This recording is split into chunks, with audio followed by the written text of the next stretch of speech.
प्यारे बच्चों, पाठ में आए सारे कठिन शब्दों के अर्थ तो नहीं जानते होंगे, तो चलिए हम आपको बताते हैं कि आप उनको कैसे जानेंगे। पाठ में आए रंगीन शब्दों पर अपना कर्सर रोकिए। अर्थ आपके सामने है। समझ गए बच्चों? चलिए अब पाठ पढ़ते हैं। संत कबीर। प्रस्तावना। कवि कविता क्यों लिखते हैं? वे कविता के माध्यम से हमें कोई संदेश देना चाहते हैं। कबीर दास भक्ति का संदेश देते हैं। उनके लिए भक्ति सिर्फ मंदिर में जाकर फूल चढ़ाना या माला जपना नहीं है। सच्ची भक्ति है मन की पवित्रता, व्यवहार की शुद्धता, प्रेम, ईश्वर का सच्चा ज्ञान प्राप्त करना आदि। यह बात वे हिंदू मुसलमान सभी के लिए कहते हैं। इसीलिए वे धर्म में, रस्में, कर्म कांड, दिखावा सभी का विरोध करते हैं। सच्ची भक्ति मन में होती है। बिना सच्ची भक्ति के कर्म कांड करना बेकार है। कबीर दास समाज सुधारक कहलाते हैं। आडंबर, अंधविश्वास, सच्ची भक्ति की जगह कर्म कांड ऐसी कुप्रथाएं हैं जिन पर वे आघात करते हैं। वे सारे मनुष्यों को समान मानते हैं। मनुष्य व्यवहार से ही ऊंच नीच होते हैं, जन्म या जाति से नहीं। आज से लगभग 500 वर्ष पहले की बात है। काशी में नीरू नामक जुलाहा रहता था। वह मुसलमान था। उसने एक दिन तालाब के किनारे एक नवजात शिशु को एक टोकरी में पड़े रोते हुए देखा। वह उसे अपने घर ले आया। उसने और उसकी बीवी ने अनाथ बच्चे को पाला। यही बच्चा बड़ा होकर हिंदी का महान कवि कबीरदास बना। कबीरदास के असली माँ बाप कौन थे, उनका जन्म कहाँ हुआ, ये बातें आज तक कोई नहीं जानता। नीरू गरीब था और खुद भी ज्यादा पढ़ा लिखा नहीं था। उसने कबीर को कपड़ा बुनना सिखाया और उन्हें ज्ञान की बातें बताई, लेकिन शिक्षा नहीं दिलाई। कबीर की ज्ञान पिपासा इससे नहीं बुझी। वे साधु संतों की संगत में बैठकर ईश्वर, भक्ति, मनुष्य, समाज सबके बारे में नई नई बातें सीखने लगे। इससे भी उन्हें संतोष नहीं हुआ। वे जानते थे कि गुरु ही सच्चा ज्ञान दे सकता है। वे गुरु की तलाश करने लगे। इन दिनों काशी में स्वामी रामानंद जी का बड़ा नाम था। विद्वान उनका बहुत आदर करते थे। कबीर स्वामी रामानंद का शिष्य बनना चाहते थे, लेकिन उन्हें डर था कि रामानंद जी शायद उन्हें स्वीकार ना करें। इस कारण कि कबीर जन्म से जो भी हो एक मुसलमान के घर में पले थे। रामानंद जी रोज बड़े सवेरे गंगा में स्नान करने के लिए जाते थे। एक दिन वे मुंह अंधेरे गंगा के घाट पर पहुंचे। वे सीढ़ियां उतरने लगे तो उनका पैर किसी आदमी पर लग गया। उनके मुंह से राम राम निकल पड़ा। सीढ़ियों पर कबीर बैठे थे। वे चाहते थे कि रामानंद जी उनसे टकरा जाएं और सहानुभूति में उन्हें अपना लें। कबीर ने रामानंद जी के राम राम के उच्चारण को ही गुरु मंत्र मान लिया। उन्होंने रामानंद जी के चरणों में अपना सिर रख दिया। उसी दिन से रामानंद जी ने कबीर को अपना शिष्य बना लिया। स्वामी रामानंद ने उन्हें ज्ञान की बातें सिखाई।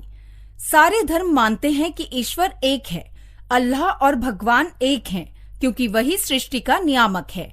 धर्मों में अंतर केवल भक्ति के रूप का है। हिंदू मानते हैं कि ईश्वर धरती पर मानव रूप में अवतार लेते हैं। राम, कृष्ण आदि अवतार हैं और हम मंदिरों में इनकी पूजा अर्चना आदि करते हैं। इस्लाम मानता है कि ईश्वर निराकार, निर्गुण है और उसे हम केवल प्रज्ञा से जान सकते हैं। हिंदू धर्म में भी एक शाखा है जो ईश्वर को निराकार, निर्गुण मानती है। इस खेमे को हम निर्गुण भक्ति कहते हैं। निर्गुण भक्ति धारा के कवि संत कहलाते हैं। संत कबीर निर्गुण भक्ति को मानते हैं। उस निर्गुण ब्रह्म का भी कोई नाम चाहिए। कबीर अपने आराध्य को राम ही कहते हैं और स्पष्ट करते हैं कि उनका राम सगुण भक्ति का अवतार राम नहीं है। दशरथ सुतती हूँ लोक बखाना, राम नाम का मरम है आना। तीनों लोग उसे दशरथ पुत्र के रूप में बखान करते हैं। राम नाम का सच्चा अर्थ, मर्म कुछ और अन्य ही है। इसी भ्रम को वे राम, हरि गोविंद, केशव सभी नामों से पुकारते हैं। फिर भक्त ईश्वर की साधना कैसे करे, कहाँ करे? पहला सवाल यह है कि वह मंदिर मस्जिद में नहीं है तो भक्त उसे कहाँ पाए? ईश्वर निर्गुण है, अतः उसका कोई एक स्थान नहीं है। वह समस्त सृष्टि में व्याप्त है, हर एक व्यक्ति में है, लेकिन आम आदमी इस भ्रम को पहचान नहीं सकता जब तक उसे गुरु द्वारा दिया गया ज्ञान ना मिले। तिनके औले ही राम हैं, पर्वत मेरे भाई, सतगुरु मिली पर चा भया, तब हरि पाया घट माही। गुरु के दिए ज्ञान बिना राम हमसे छिपे हैं। जैसे तिनके की ओट में पर्वत भी छिप जाता है। जब गुरु कृपा से ब्रह्म ज्ञान मिला तो हरि को अपने ही अंदर पाया। गुरु के ज्ञान देते ही मन में ज्ञान की ज्योति जल जाती है। इससे मन पवित्र हो जाता है। गुरु कृपा के साथ अच्छे लोगों का संग भी चाहिए। सत्संग के बिना, उनकी संगत में हरि भजन किए बिना मंदिरों की यात्रा करने मात्र से कुछ नहीं मिलता।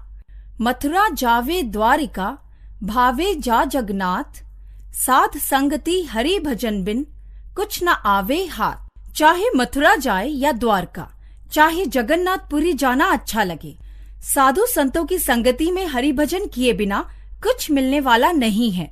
इसी तरह बिना भक्ति भाव के धर्म ग्रंथ पढ़ने से भी कोई लाभ नहीं होगा। मन में भक्ति या ईश्वर का ज्ञान आवश्यक है। पोथी पड़ी पड़ी जग मुवा, पंडित भया न कोय, एके आखर पीव का, पढ़े सो पंडित होए। सिर्फ धर्म पढ़ने से कोई पंडित नहीं बना। जिसने प्रिय या ईश्वर के नाम का एक ही अक्षर पढ़ लिया अर्थात ब्रह्म को जान लिया, वह सबसे बड़ा पंडित है अर्थात ज्ञानी है। ईश्वर प्रेम में माया आड़े आती है और हमें सांसारिक सुख में लिप्त करती है। माया से तात्पर्य है धन दौलत आदि संसार के सुख, जिनके पीछे लोग जीवन भर भागते हैं। फिर उन्हें ईश्वर की सुधि कब आएगी? गुरु ही हमें माया से मुक्ति दिला सकता है। कबीर माया मोहिनी, जैसी मीठी खांड, सतगुरु की कृपा भई, नहीं तो करता भांड। सभी भक्त कवि मानते हैं कि संसार की मोह माया दुख देती है। ईश्वर भक्ति ही हमें इस दुख से मुक्त कर सकती है। इसलिए ईश्वर प्रेम और ईश्वर का स्मरण, ईश्वर के नाम का कीर्तन आवश्यक है। भक्ति भजन हरि नाव है, दूजा दुख अपार, मनस बाचा कर्मणा, कबीर सुमिरन सार। हरि नाम का भजन ही भक्ति है, बाकी सब संसार के कार्य अपार दुख हैं। मन, वचन और कर्म से उसका स्मरण करना ही जीवन का सार है। सच्ची भक्ति के माध्यम से कबीर मन की पवित्रता, सच्चा आचरण, लोभ लालच ना करना, परोपकार आदि मूल्यों की स्थापना करते हैं। इसी संदर्भ में वे जाति भेद, ऊंच नीच का भाव, अत्याचार, पैसे वालों का आडंबर या दिखावा आदि के विरुद्ध आवाज उठाते हैं। उच्च कुल में पैदा होने मात्र से कोई बड़ा नहीं बन जाता है। आदमी अपने अच्छे कार्यों से ही बड़ा बनता है। लोग अपने कर्म से पहचाने जाते हैं, जाति से नहीं। ऊंचे कुल का जन्मिया, करनी ऊंच न होए, सोवन कलश सुरे भर्या, साधु निंदा होए। व्यक्ति कुल से या जन से ऊंचा नहीं होता, सिर्फ करनी अर्थात अच्छे कार्य से ऊंचा होता है। सोने के कलश में शराब रखी जाए तो साधु निंदा करेंगे ही। वे भक्ति के नाम पर कर्म कांड का भी खंडन करते हैं। वे कहते हैं कि सच्ची भक्ति ही मुक्ति का मार्ग है। मुक्ति के निमित्त साधक को कर्म कांड की नहीं, सच्ची भक्ति की आवश्यकता है।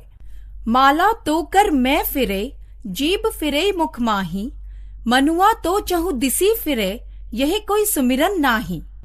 हाथ में माला घूम रही है, मंत्र बोलते मुंह में जीभ फिर रही है और मन भी लालच, लोभ, मोह आदि की तलाश में चारों ओर घूम रहा है, अर्थात कर्म कांड सच्ची भक्ति नहीं है। कबीर ने अपने समय के समाज में जो कुरीतियां देखी उनका खंडन किया। लोग धर्म के नाम पर आपस में लड़ते थे, उन्हें भाईचारे का पाठ पढ़ाया। उन्होंने समाज में ऊंच नीच के भेदभाव का विरोध किया।